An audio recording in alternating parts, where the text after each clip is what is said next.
So yeah, iZotope RX is by far the kind of like industry standard for repairing audio. It's not used too much by the music industry people. It's used more by editors and people in the film and TV and just the world of kind of, more like editing audio. But it kind of does way more than everyone expects. Like for a start, the denoiser is like better than anything else. So much so it can fix the most noisy signal imaginable. Wow. Like I can kind of give you a quick example, and even this example, there's not that much background noise, but to kind of put it in context, when my computer fans almost like stopped working, and it sounded like a helicopter was in my room the whole time.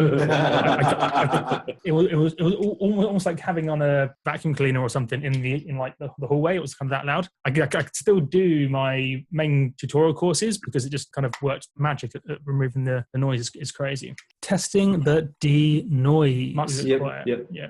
Testing the denoise. Testing the denoise. You can see it testing the denoise. The background audio or the background noise. Crap. Testing the denoise. Yeah. Testing the So it's almost like if you've ever used those noise cancelling headphones, it kind of like feels like you're removing something in that same way, which is really cool. And then there's another example. It can do declipping, which is something I didn't realize was even a thing until I started experimenting with it. It can do declipping.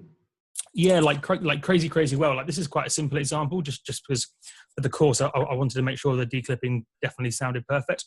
But if you compare the top two, so basically this one is the original, this top one, and then I denoised it just as another reference, and then the two below are the declipped versions. So if you take a look at the kind of clipped peaks and stuff, you can see it like literally perfectly removes the clipped bits, but in such a way that it sounds absolutely correct, if you know what I mean.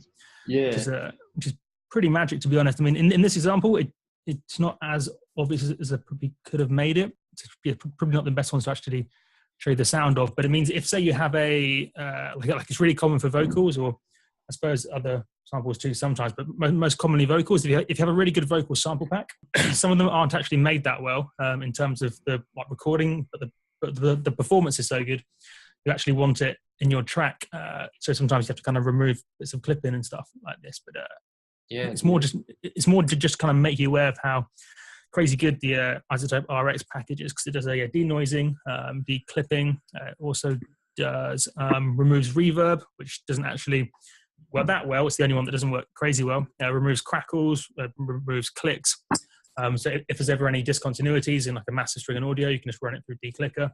And then it's also got this thing called a spectral repair. So if, say, there's like I think the example iZotope used in one of their manuals or something was like if like a bird flies by and makes like a bird noise, you can literally just go into the audio and like circle the bird noise and just removes it using sort of spectral repair magic. So like for example, my GoPro's broken, but when I recorded a video on it and I really needed the audio, even though there's like a load of whining just the whole way through from the broken microphone, I could literally go into the spectral repair bit in Ozone, and it just kind of removed it all.